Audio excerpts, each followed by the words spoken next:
What's going on, you guys? It's your boy Patrick, aka Addicted to Combat, back for another week of fights. A very special week because we have UFC 281, a star-studded pay-per-view with 14 fights on the card right now.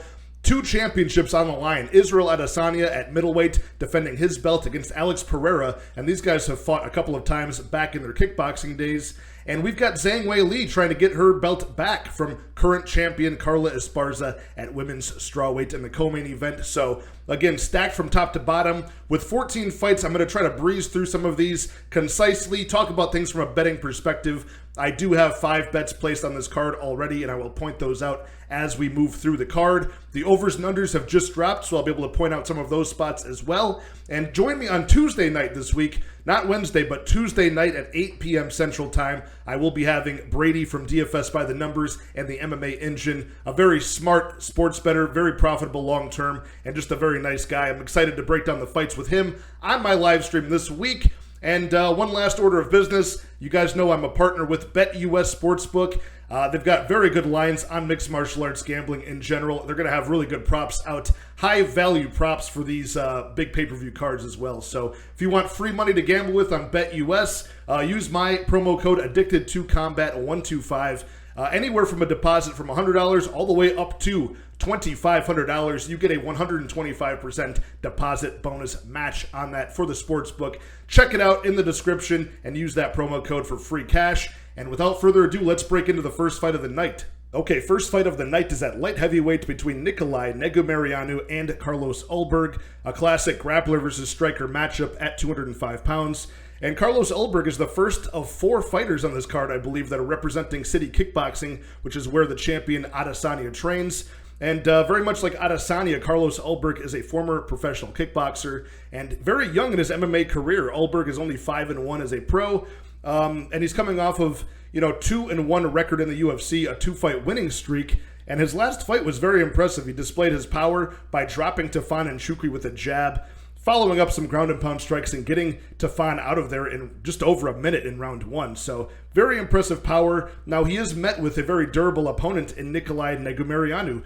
Nikolai is a very good wrestler, good grappler, and he's going to want to close the distance here and not give Ulberg any room to work with those long weapons. Although, oddly enough, even though Ulberg is 6'4" compared to the 6-foot frame of Negumereanu, it's Nikolai who's going to have 1 inch of reach at 78 inches. So both guys about the same age. Nikolai is 28, Ulberg is 31. So they're both in their prime at this weight class. Ulberg wants the space to use all of his weapons. He's got very nice leg kicks to get his opponents off balance as they get in range. He's got a very nice jab, and his timing is just very good. I think far and away, the striking weapons and just striking ability all go in the favor of Ulberg. I don't give Negumereanu much of a chance there unless he can get Ulberg trapped against the fence, and then maybe Negumereanu can work the dirty boxing and get some damage going that way. But I just really think that Ulberg is going to be far too fast, far too elusive. Similar to, I keep on drawing this comparison to his teammate Adesanya. I just see a lot of similarities in the way that Ulberg moves around. And a lot of those guys at City Kickboxing tend to have good takedown defense. So I'm going to go with Ulberg here at minus 125 on the money line. I did take a stab at that for 1.25 units to win 1. I don't think it's that bad of a price to pay. Now, of course, the unknown is, can Ulberg stuff the takedowns? We haven't seen a whole lot of him in mixed martial arts in general, but even against wrestlers, not that much of a threat. I did see some pre-UFC tape where he was, shrugging off some very simple, basic single-leg takedowns. He has fought like one BJJ fighter in the past as well, but that guy was pretty exhausted. We didn't get a chance to see truly how Ulberg performs against a strong wrestler. But I really do think that Negumereanu is going to struggle to win the majority of this fight and do enough damage to win this fight. So give me Ulberg here. Negumereanu has been fairly durable, extremely durable. He's eaten a lot of damage, but I think that chin might finally get cracked here. So give me Ulberg to win this fight by round 2 knockout. Okay, up next at bantamweight, a fun fight between Julio Arce and Montel Jackson. You've got Jackson as the favorite here, and he is the bigger athlete at 5'10" and a 75.5-inch reach, so almost a half a foot of reach over Julio Arce, who is the plus 175 underdog. Jackson right around minus 205 as the favorite. And both guys came off of knockouts in their Dana White Contender Series bout that got them in the UFC a few years ago. Arce's gone 5-3 in the organization. Montel Jackson's gone 5-2. Both of these guys have lost to upper echelon guys in the weight class. Arce was up at featherweight at a certain point as well. And they've lost to differing skilled opponents. What I mean by that is Arce has lost to pretty good kickboxers and strikers like Hakeem Dawodo, and he was knocked out last year by Song Yadong. Whereas Montel Jackson, his 2 losses were against very good grapplers. Brett Johns, who's now in Bellator, and Montel Jackson's very tough debut against Ricky Simone, who's nearing the top 10 of the division now. So that makes this a little bit interesting to see how these guys will size up. I do think Montel Jackson is the rightful favorite. He is the more well-rounded guy with very good power in his hands. Knockouts on his record, 6 of them, and he does have a wrestling base as well, going for takedowns in almost every single one of his fights, unless he knocks out his opponents before he has the need to do so.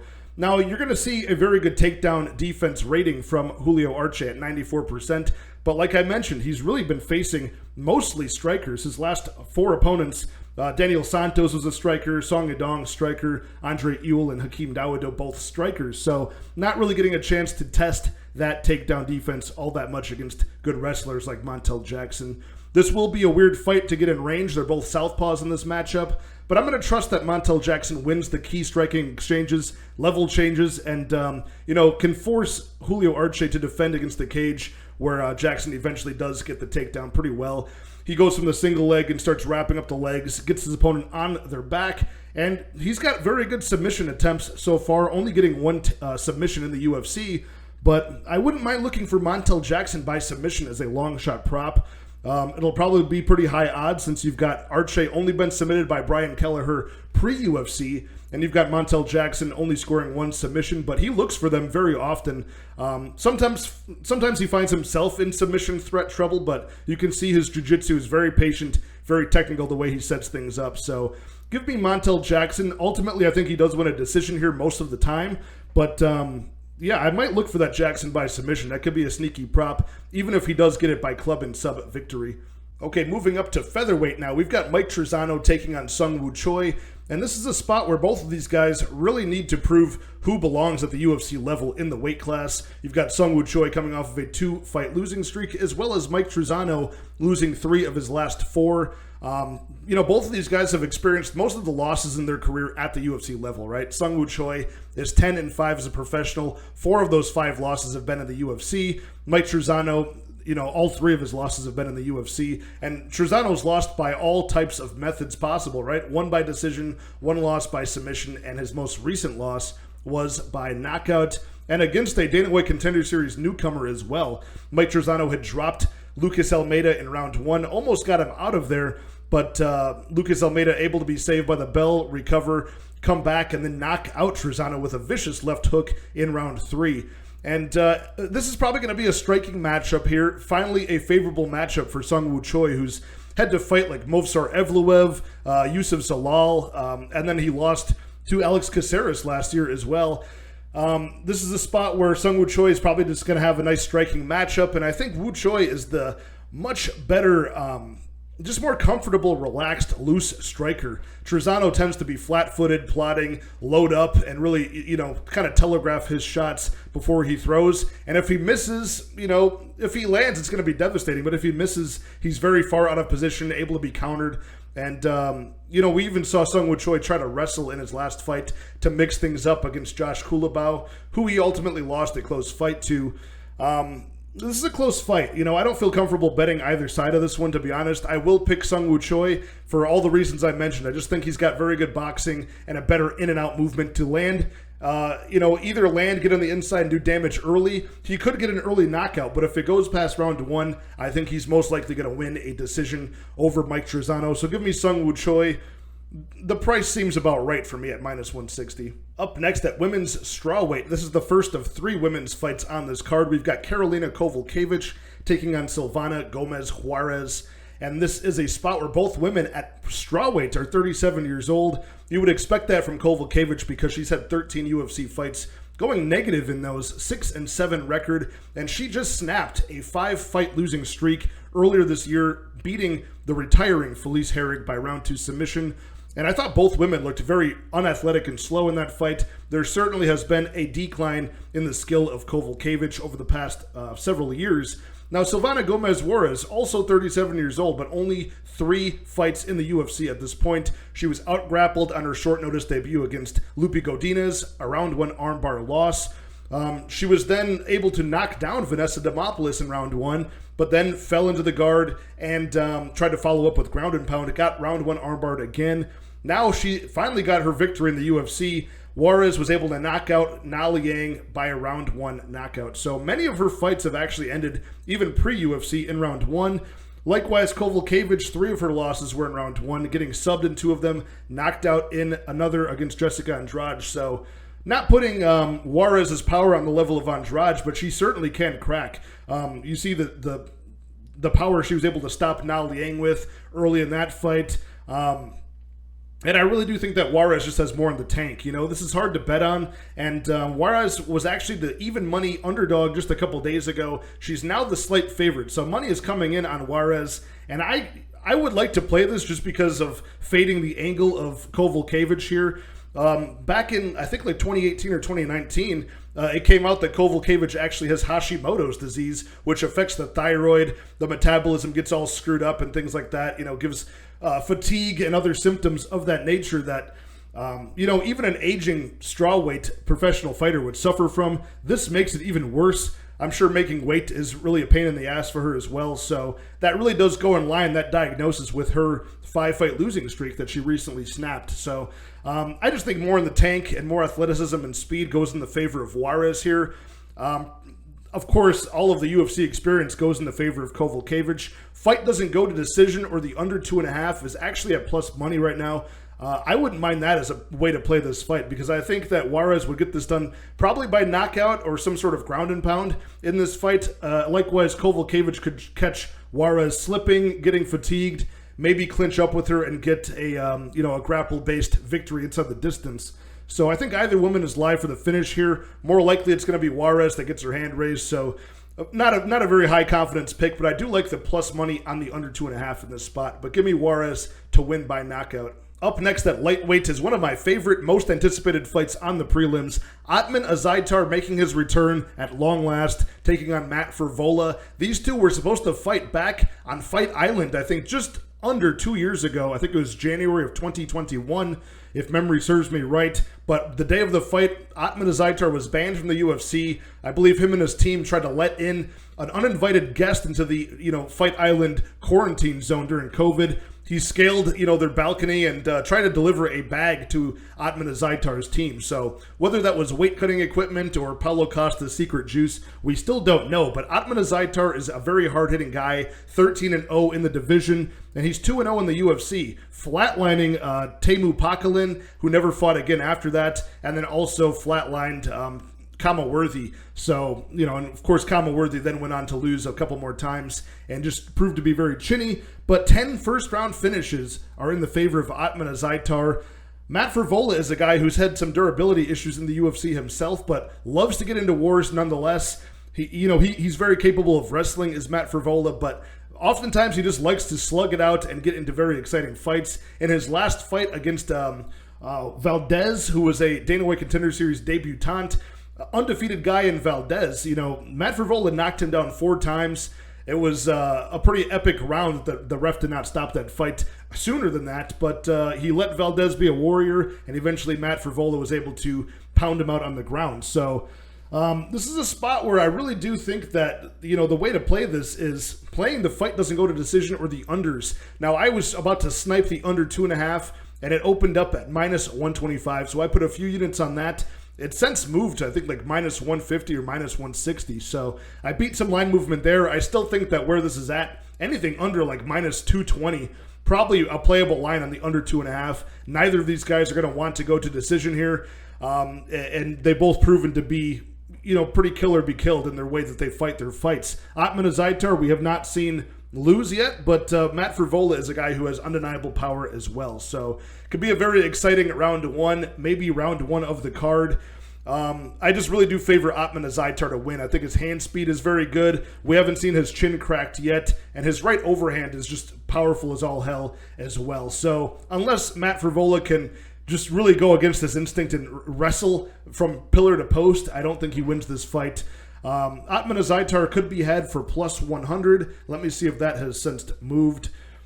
He's about a minus 108, minus 112 for Matt Frevola, so just about a pick-em fight. Money has come in on Azaitar. I'd rather play fight doesn't go and get a little bit less money in return than trusting a guy in Ottman who's been off ever since that time he got banned, which was just short of 2 years ago. So give me Azaitar, round 1 knockout over Matt Frevola, but I'm playing the under 2.5 in this fight. Okay, up next at middleweight, we've got a grappler versus grappler matchup between Andre Petroski, who's 3-0 in the UFC, and Wellington Turman, who, even though he's only 26 years old, the Brazilian is a 6-fight UFC veteran, going 3 wins, 3 losses in the organization.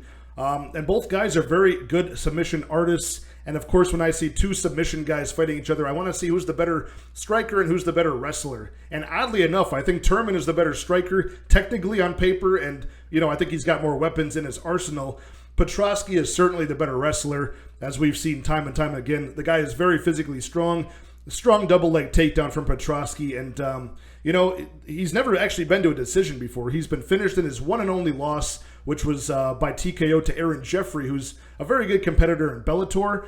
And Andre Petroski's also got 4 knockouts and 4 submissions. So all 3 of his wins in the UFC so far are by finish, coming off of that round 1 Anaconda choke where he caught Nick Maximov in round 1. So very good win there. That certainly aids in him being the minus 200 favorite here over the plus 170 Wellington Turman. So my concerns for Turman are definitely his durability. He has been flatlined in both of his knockout losses.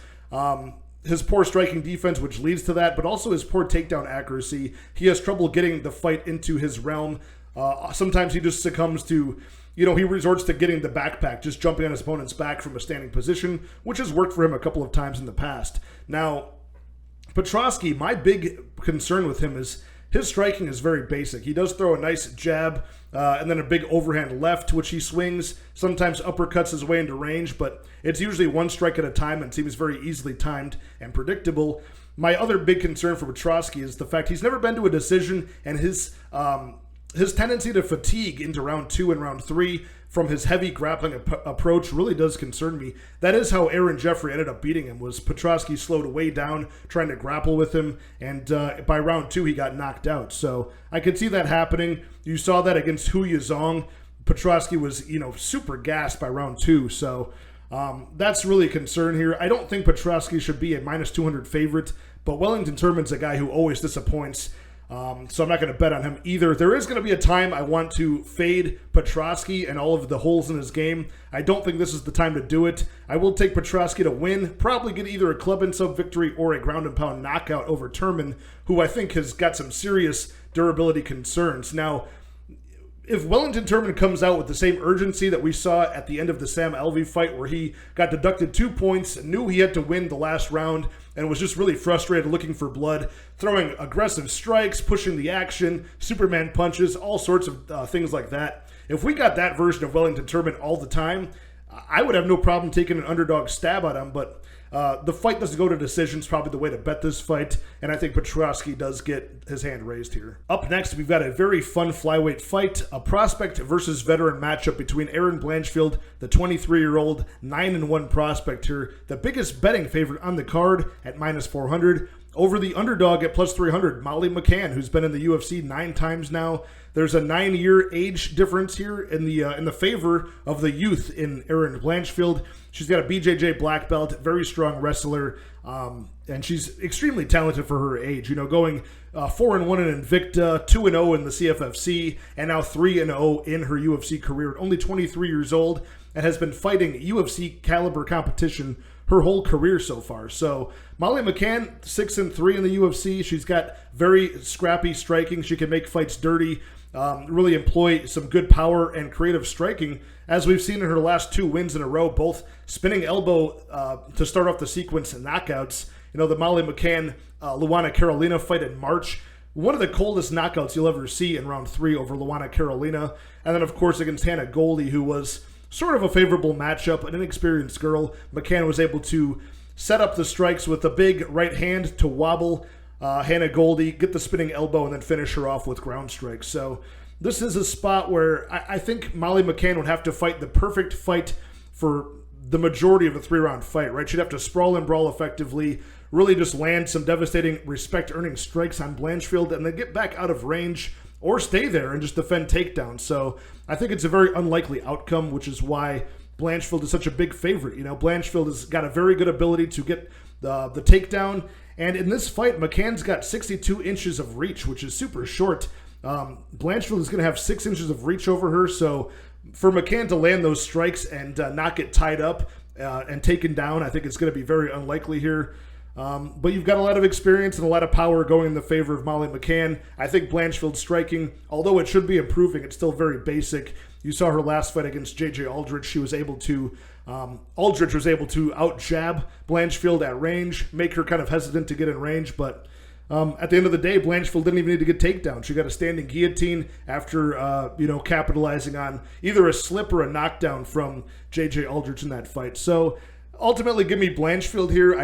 It's not a hot take at minus 400, but I just don't think there's much value in parlaying her. I don't think there's much value in, even inside the distance. I'm sure the props when they drop, I'd be surprised that there's a lot of value on like Blanchfield by submission or inside the distance. The under is slightly plus money here, but I think Blanchfield does win a decision in this spot. Maybe a submission if she's able to, capitalize on something slick on the ground. But give me Blanchfield by decision. Not something I intend to play from a betting perspective. Up next, still on the prelims, we have the exciting return of Dominic Reyes at light heavyweight, taking on Ryan Spann, and even coming off of 3 consecutive losses, his first 3 losses of his career, his final 2 being by knockout, and now a long layoff. Dominic Reyes is the minus 220 favorite, and it seems to be climbing in his favor. Ryan Spann, the plus 185 underdog here.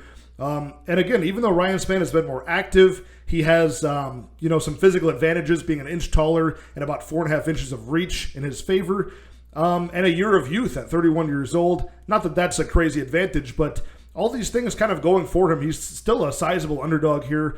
Dominic Reyes coming off of 3 losses in a row, as I mentioned, all to former or current champions.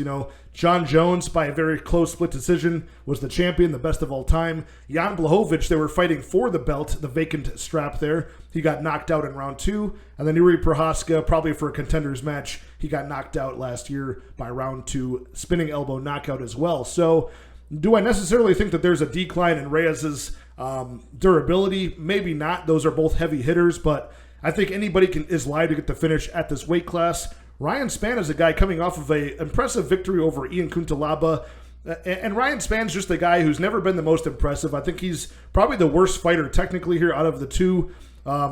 Reyes should have the better kicks, the better jab, possibly the better cardio even. But, Ryan Spann is a guy who forces risks. He'll close the distance at all costs possible. He'll try to take your head off, and then if he gets in close and misses, he'll bum rush you against the cage, maybe look for a takedown. And he's got 12 submissions on his record, including the one over Ian Kuntalaba I mentioned in his last fight. So very tight guillotine, good club and sub ability, and he's 6-2 in his 8 UFC fights. Dominic Reyes, not much better. Out of his 9 UFC fights, he's 6-3 at this point. Although Reyes' takedown defense has held up pretty good so far. Again, this is a spot where I like the fight doesn't go to decision. The over-under is set at 1.5. I think it's about a pick-em price tag in either direction. Once the alternate totals drop, I can get either fight doesn't go to decision or the under 2.5. I'm going to look for those because I feel like that might be a lock in this fight in some ways. You've got 19 out of 27 fights for Ryan Spann ending inside round 1. 9 out of 15 for Dominic Reyes inside of round 1. Both of these guys have been finished in the majority of their losses, and only we've got 5 out of 27 fights for Ryan Spann seeing the scorecards, 4 of 15 for Reyes seeing the scorecards. These guys don't like fighting very long, so I think Ryan Spann is going to be a big contributing factor to that. And if Ryan Spann can just bum rush Dominic Reyes early, if Reyes has any sort of ring rust or tries to slowly ease his way into this fight at like a sparring pace, he's going to have another thing coming because Ryan Spann is going to be very frustrated by that southpaw orthodox, sort of distance there. I think he's just going to take a risk and close the distance by any means necessary. Either guy could get knocked out in round 1 in this spot, so I'm going to take the sizable underdog here in Ryan Spann to do it.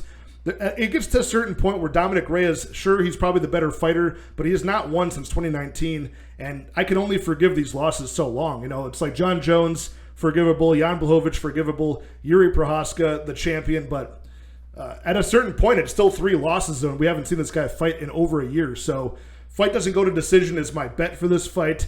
Ryan Spann is the pick. I think he could even get another club and sub victory in this spot. Up next at lightweight, a very close fight between Brad Riddell and Renato Moicano. Both guys are in their prime at the weight class, and both guys need a win since they're both coming off of losses here. Brad Riddell, the plus 105 slight underdog from City Kickboxing. Renato Moicano is the Brazilian submission artist, slight favorite at minus 125. As such, the over-under 2.5 rounds is also a complete pick'em, minus 115 in either direction. So complete pick'em fight as far as I'm concerned, and I really do struggle to really have a strong lean on this fight. Brad Riddell going to be slightly smaller here at 5'8" and a 71-inch reach. Renato Moicano, very tall for the division at 5'11" and a 72-inch reach. Moicano's coming off of that ultra short, like sub 1 week short notice fight against RDA over the summer where he took a 5-round loss. Kind of his stock rose as far as his durability goes because he was, at very, very big danger of getting stopped by the doctor, in rounds like 3 to 4 and even round 5. But he showed that he could take punishment, keep moving forward. His cardio looked to be okay, but he got taken down repeatedly in that fight. Brad Riddell, on the other hand, is a guy who's, primarily a kickboxer. He does wrestle from time to time against the more poor wrestlers of the division. He can be controlled against the better wrestlers in the division, but overall, he's very technical on the feet, very sharp hooks.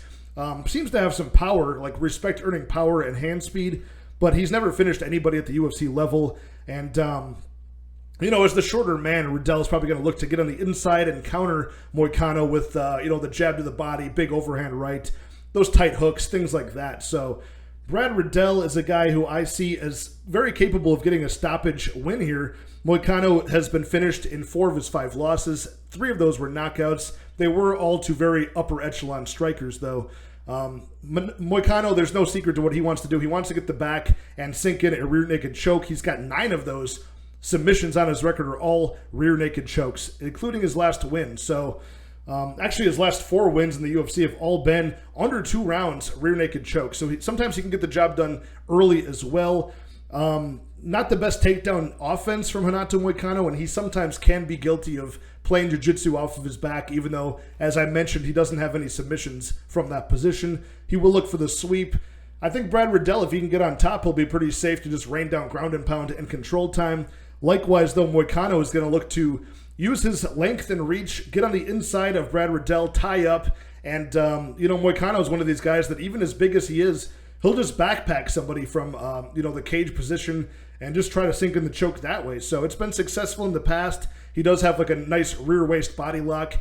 He'll try to get the hooks in one at a time and just peel his opponent to the ground. And that's ultimately what I think is going to get him the decision win here if he doesn't get the submission. So I think Moicano is going to be a guy who's never losing the fight, in back mount in the spot. I think he can get Riddell into those positions on the cage and either get the submission or get the decision here. So not something I've got a strong lean on. This could end into the distance on the part of either man. It could go to decision with Moicano getting outstruck just like he was in his last fight. So I'm very torn on this fight. I will slightly favor Moicano. I think he's got the physical advantages and, a little bit of momentum on his side here. Riddell was just finished brutally in his past 2 fights. So give me Moicano. No bet on this fight for me. Okay, up next at lightweight, we've got what opens up the main pay-per-view card here. Dan Hooker taking on Claudio Puelles at 155. Dan Hooker is the slight favorite at minus 160. Claudio Puelles the plus 130 slight underdog. And not to simplify this is sort of a striker versus grappler matchup with Dan Hooker being the former professional kickboxer and Claudio Puelles being a very slick jiu-jitsu practitioner, but Dan Hooker does have some BJJ credentials as well with 7 submissions of his own. Slick guillotines, good back takes, things like that. But against Claudio Puelles, he does not want to play that game because Puelles is 26 years old, but a big frame for the division at 5'11", 72-inch reach. So his stature is going to match that of Dan Hooker in some ways. He's got 7 submissions on his record with 2 knee bars in a row over Chris Grutzmacher and then Clay Guida. So Claudio Puelles is a guy, he's so slick at such a young age and dangerous off of his back as well as on top. So you just don't want to get taken down by him or end up on bottom. You know, he can use that triangle. The threatening with the triangle can set up, you know, the straight arm bars.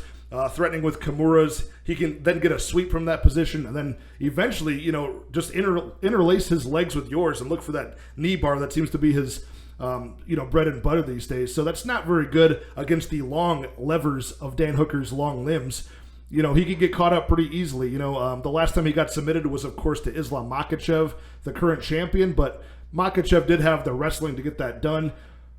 I really do think that Dan Hooker is going to get this job done here. I know a lot of people are counting him out, but, you know, he's got some good striking weapons to counter any sort of takedown offense of Puelles. That nice big knee up the middle he's been known to employ from time to time. I believe he knocked out Jim Miller with that. And still probably Dan Hooker's best win to date was against Gilbert Burns by a round 1 knockout. So he still has that power. Hopefully he's not washed up at this point. He does have 5 knockouts in the UFC alone. But he is 4-6 in decisions, but I don't think that statistic really should bother him in this matchup. I don't think Claudio Puelles will outpoint him to a scorecard victory here. I think it's either Puelles inside the distance or Dan Hooker to win by decision. I could see Dan Hooker also, you know, exposing some of the weaknesses from Claudio Puelles on the feet. Puelles is an active, aggressive striker, but a lot of holes in his game. He seems kind of green with his striking acumen at this point. Very hittable, and even Chris Grutzmacher was able to display that. So perhaps the under is a good way to look at this fight, you know, as far as you could get the Claudio Puelles submission, you get the Dan Hooker knockout. I just think that Dan Hooker might play a very safe fight here, get a decision, get a win back under his belt, and not leave himself vulnerable with, you know, any sort of, you know, big explosive movements that would get him taken down and submitted. So give me Dan Hooker to edge out a scorecard victory with just better strikes, eye-catching shots, and to win moments in this fight. Up next at bantamweight, a very exciting fight because we have the return of Frankie Edgar as he takes on Chris Gutierrez at bantamweight. Frankie Edgar may be making his last walk to the cage. I'm not sure if that's been something that's been talked about or if that's just speculation, but he's 41 years old, you know, lost 4 of his last 5. His last 3 losses have all been by knockout. And he's a guy who's done it all at 3 different weight classes, really. I mean, he reached the top of the mountain with the lightweight championship, always undersized at 155, but did it anyways, before he had the option to move down to featherweight, where he got, I think, like 3 cracks at the title there against Jose Aldo and Max Holloway. So this is a good spot to end against Chris Gutierrez in front of his home crowd. So maybe this will be the end for him. You'd have to imagine it probably should be. Chris Gutierrez is a very fast, very loose striker, and very reactive striker, too. He has good feints, you know, fakes the level change, comes over the top with strikes. And so far, his takedown defense has looked pretty solid, although there's still a lot of testing to be done with that. And maybe Frankie Edgar will be the one to do it, because Edgar is a former D1 wrestler and a guy who's always used the takedown threat to set up his hands and vice versa. You know, Frankie Edgar's got really good combinations and hand speed, and still, even at 40 years old, he still has that ability, you know. That just a nice basic meat and potato striking of a jab cross left hook, really fast, sometimes a jab cross uppercut. You know, he'll throw the right hand a couple times just to throw you off, and then he'll shoot for the takedown, and whether he gets it or not, you'll sprawl and brawl, and he'll, you know, on your way back to your feet, he'll hit you with another fast 3-piece combo, get back out of range. So his lateral movement is nice. You just wonder if his durability and even more so his reaction, like his reflexes, are maybe failing him in some spots here. He did get knocked out brutally in a few seconds by Corey Sandhagen. That was like under a minute. He got knocked out in his last fight by Marlon Chito Vera by that nasty front kick in round 3 in a fight that he was actually doing pretty well in. So the only guy that he's beaten recently was Pedro Munoz in his first fight at bantamweight. That was middle of 2020 in a split decision win over 5 rounds. So a guy that purely strikes, kind of a slow plotting power puncher with, you know, not a lot of physical advantages in Pedro Munoz. That's a guy Edgar was able to beat. I don't think that guy is Chris Gutierrez, and as such, Gutierrez is the minus 220 favorite. Frankie Edgar about a plus 185 underdog. Now, if Edgar wins, it's going to be by using the wrestling, and getting in and out with the quick combinations, as I mentioned. I just think Chris Gutierrez is a little bit faster, does what Frankie Edgar does just a little bit better, which is no surprise since he's 31 years old. So Gutierrez uses the leg kicks very well. He does have some very nice long jabs, and that's kind of what set things up at long range. But one thing that I will give Frankie Edgar, as well as the wrestling advantages, is Chris Gutierrez loves to strike at range, but up close, his boxing is not that comfortable. Like, he really wants to get out of range and back to kickboxing range as fast as possible, whereas Edgar sometimes will plant his feet and be very comfortable with short hooks and uppercuts and things that I've already explained, so Chris Gutierrez could get cornered up against the fence, maybe boxed up by Frankie Edgar, and then Edgar could shoot in for the takedown off that clinch on the cage. That could happen, but it's going to be up to Frankie Edgar's speed, durability, and just his reaction speed and timing. Overall, I really do think Chris Gutierrez will just find the better moments to land damage, probably wobble Frankie Edgar in a lot of spots there, like visibly, rock him with strikes. Whether he gets the knockout or not, I'm not sure, but I think that's really how this plays out. Frankie Edgar could have more significant strikes or total strikes, but I think it's going to be that, those key counters that Gutierrez lands that visibly affect Frankie Edgar's movement. And Frankie Edgar does have that awesome thing that he does where, whether it's playing possum or not, it might just be survival instinct. He's always done this where he gets wobbled, he'll start backing up with like spaghetti legs. His opponents rush in violently for the finish, and then he just level changes on them when they're moving forward and gets the takedown. So that could happen. I think Edgar is certainly a live underdog in this spot. I don't think Chris Gutierrez is a slam dunk of a bet or anything like that. I probably won't have any money on this, but give me Gutierrez to win.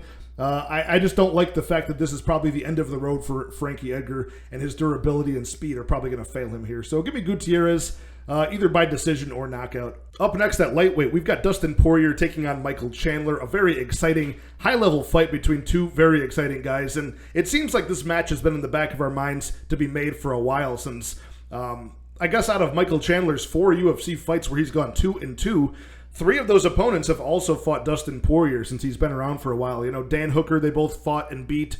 Justin Gaethje, they both fought as well. And, of course, they both lost their title fight to the former champion Charles Oliveira by finish. So it seems like this is a pretty good matchup to make. We do have Dustin Poirier, who is slightly bigger at 5'9" and a 73-inch reach. So he's got a little bit of height and reach. And he is 3 years younger than the 36-year-old Michael Chandler, who's the former Bellator champion and D1 wrestler. And Michael Chandler finds himself as a plus 185 underdog at this point. This line has certainly moved in the favor of Dustin Poirier in the last day because he's the minus 220 favorite I'm seeing currently. Just yesterday, he was minus 175. And Dustin Poirier's got 14 knockouts, Michael Chandler 11 knockouts. So, I'd probably say the durability goes in the favor of Dustin Poirier. The power maybe is about equal. But I do like the way that Dustin Poirier strikes out of that southpaw stance, setting everything up with a nice, long, crisp jab. Jab, uppercut, jab, left hook. His combinations are, not like he's overreaching for a knockout at times. They come organically, but he slowly accelerates as the fight goes on into his combinations, if that makes sense. A lot of touching his opponent, finding his range, and then loading up. The final strike out of that combination will be the one he puts the most power on. Michael Chandler can be a bit guilty of trying to load up and close the distance. He is a smaller statured guy, so some of that is necessary. And he is an explosive striker. We just saw the last fight against Tony Ferguson in May, that nice front kick highlight reel knockout in round 2. After he was kind of in some trouble from Tony Ferguson in round 1. He got sat down by Ferguson and ate about 3 or 4 clean left hooks from Ferguson in round 1. And then, of course, last November, he had an insane war against Justin Gaethje that he ended up being the loser of in that 3-round fight. But, I mean, both guys showed this, durability, maybe some cardio concerns, but they both threw like 150% into every single strike. So, Michael Chandler's a guy who, even though he's got the wrestling pedigree, he doesn't always use it, falls in love with his striking, gets into wars, and by the time he tries to go for the takedown, sometimes it's too late, and he's not the most accurate with those, and people can stuff it from a mile away. And that's what I expect Dustin Poirier to do. Poirier's a guy who is, all the experience in the UFC in the world, only having lost, since 2016, he's only lost to Charles Oliveira and Khabib Nurmagomedov, so that's a pretty great statistic there. He's racked up some very good wins and a lot of 5-round wars where he's broke people too. I mean, we're talking about guys like Justin Gaethje, Holloway, Hooker, Eddie Alvarez. I mean, these guys were scheduled for 5-round bouts with Poirier, and he beat all of them. So if it gets into deep waters within 3 rounds, I'm not so sure. I don't have a good eye for if this ends inside the distance or not.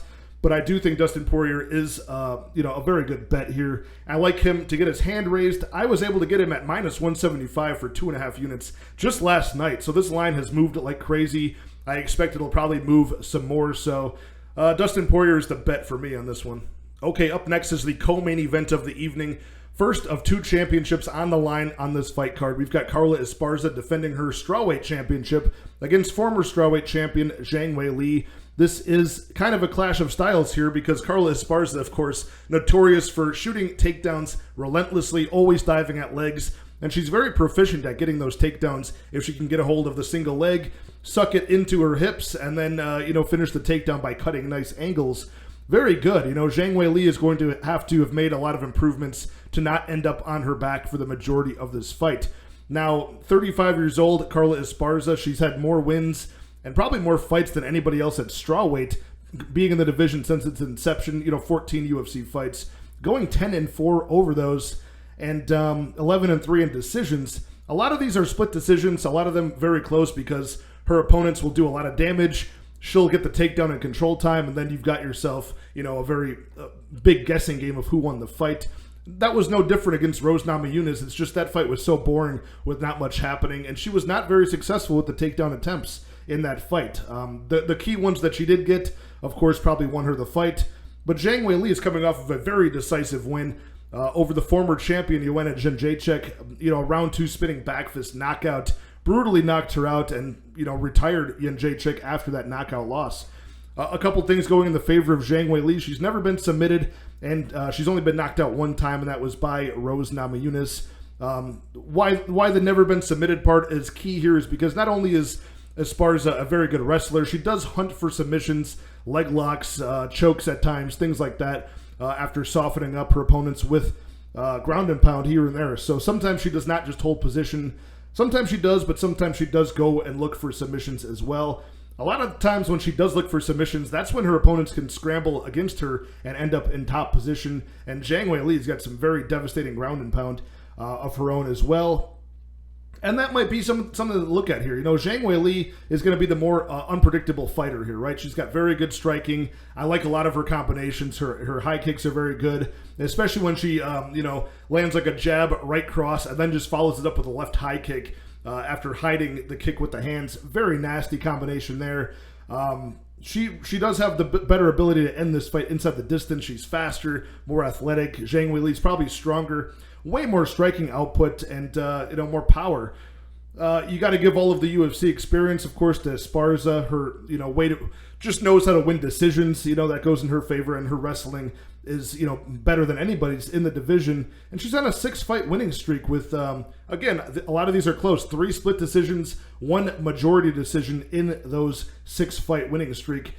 But one thing I do like about Carla Esparza in this fight is, again, her ability to end up on top position is still very good. And to stay there, she's not the worst at it. So Zhang Weili's got to worry about that because that's how she lost her fight to Rose Namajunas in the rematch.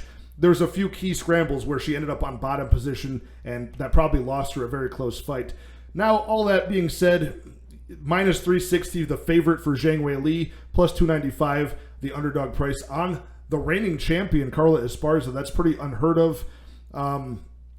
But yeah, I really do think that Zhang Weili can outlast Carla Esparza in this match, end up doing more damage. And if Zhang Weili can just follow the game plan of like what Marina Rodriguez did with Carla Esparza a few fights back, even when she was on bottom position, Marina Rodriguez was slicing up Carla Esparza with elbows, making it very uncomfortable for her to stay on top.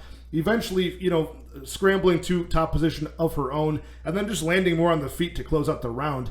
Ultimately, Carla Esparza still won that split decision, but it was a very close fight. And I think if Zhang Weili just does that over 5 rounds, she can have better cardio and win this fight on the scorecard. So don't get me wrong, I'm not counting out the ability of Zhang Weili to land a knockout or something in this fight, but I think more often than not there will be a close battle between control time for Esparza and damage on the feet from Zhang Weili. So give me Weili to win by decision. I might be looking at that decision prop if that softens up this minus 360 number, which I do find to be ridiculous. And I don't think there's a lot of extra value in this.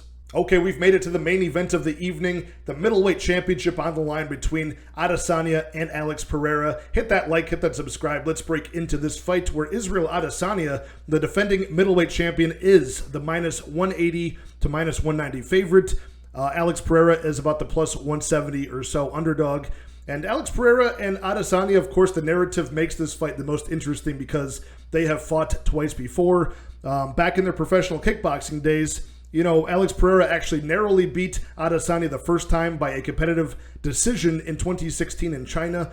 11 months later in Brazil, they rematched, and Adesanya was really kicking Pereira's ass for a while until Pereira got that nice left hook counter, one of his signature moves, knocked out Adesanya cold. So the only time we've seen Adesanya really flatlined like that before, because in mixed martial arts, he's 23-1. 15 knockouts of his own, never been finished. His one loss was up at 205 pounds to Jan Blachowicz, who was the champion at the time. So Pereira is going to be at a huge experience disadvantage here, of course. Will that matter since this is a striker versus striker matchup? There's a couple of things that go in Adesanya's favor as far as this being mixed martial arts. For one, these are 5-round fights. So, you know, obviously Adesanya can really pick his shots a little bit more, be a little bit more patient. Pereira, I'm sure, is used to pushing the action a bit more in those 3-round fights in kickboxing that they had years ago. Same thing with the clinching. You know, Adesanya's kind of been pretty proficient in the clinch. He's been very strong there, defending takedowns and getting some good knees, elbows, and things like that. You know, those are spots that would be broken up in kickboxing. A lot of the time, they are just considered stalemates, and they just reset in the center of the ring. As far as it being an octagon, I think that does favor Adesanya's elusivity in this fight. He's very good at circling, you know, off of the fence, resetting in the center of the cage, not getting stuck on the ropes like he was against Pereira in their fights. I'd say, you know, Adesanya at this point, he's really evolved since those days that they fought back in 2016 and 17. Adesanya uses his jab extremely well. He switches stances extremely well. Both guys use leg kicks here, but Adesanya, I think, just has a more fluid movement now that he's moved into mixed martial arts. Alex Pereira stands very tall. He is very explosive at closing the distance, but there are some things that I see from Pereira. His hands can be low at times. When he does, you know, close the distance with those jumping knees, he can be countered over the top. Bruno Silva really exposed that, as well as when Pereira uses the jab to maintain distance with his long reach.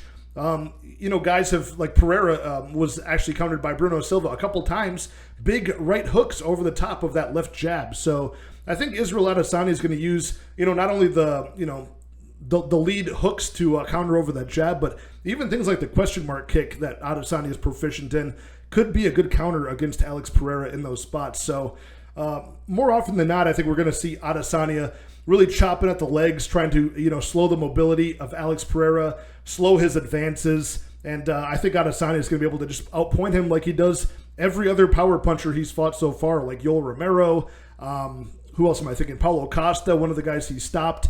And, you know, the power puncher most recently in Jared Cannonier. So I'm not saying these guys are at the striking acumen of Alex Pereira, but they certainly know how to win fights by knockout in mixed martial arts, and they were unable to do so against Adesanya. So, you know, the 13 fights Adesanya has had, only one of those was against somebody who was not at the level of like a ranked opponent in the top 15, and that was his debut. So since then, he's fighting the best of the best. I think normally Adesanya by decision is a, you know, bet our money maker. That's been the way that I use a prop to soften up the giant minus 300, minus 400 price tag on Adesanya. Now we're getting Adesanya at a playable line. I put 2 units on him at minus 175. I think that's a fair price to pay on Adesanya at this point, and he could actually finish this inside the distance for once. Although I think this does go over more than not. We're looking at a guy who's, you know, he's won 7 of his 9 fights that are 5-round fights by decision. So I think this one will be more of the same. You've got Adesanya and Pereira, who both like to use the feints to let their opponent open up, and then they counter-react.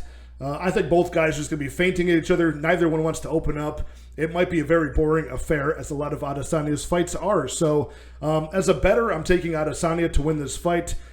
Like I said, I got minus 175, a couple units on him. I think this goes over more than not, but if you're going to play Pereira, you're probably looking at the under, right? I don't think Pereira wins a decision in this spot. Not a hot take there. Also not a hot take. As a fan, I would love to see Pereira knock Adesanya out cold and bring some new, fresh life to this division. Maybe some exciting fights, but ultimately I think Adesanya gets his hand raised, and I think it is once again by a 5-round decision. Okay, there you have it, you guys. All 14 fights broken down for UFC 281 this Saturday. Adesanya versus Pereira at middleweight. Esparza versus Weili at strawweight. 14 fights. Going to be super exciting. Hopefully, most of these fights stay intact by the time we get to weigh-ins. And on Saturday night at Madison Square Garden, it should be exciting. Again, check out my live stream, which will be a day early on Tuesday this week at 8 p.m. Central Time with Brady from DFS by the Numbers. And check out BetUS Sportsbook using my promo code AddictedToCombat125 for free cash there on the Sportsbook. All right, you guys, I'll talk to you guys on the live stream on Tuesday. Good luck in all your betting action this weekend. Cheers.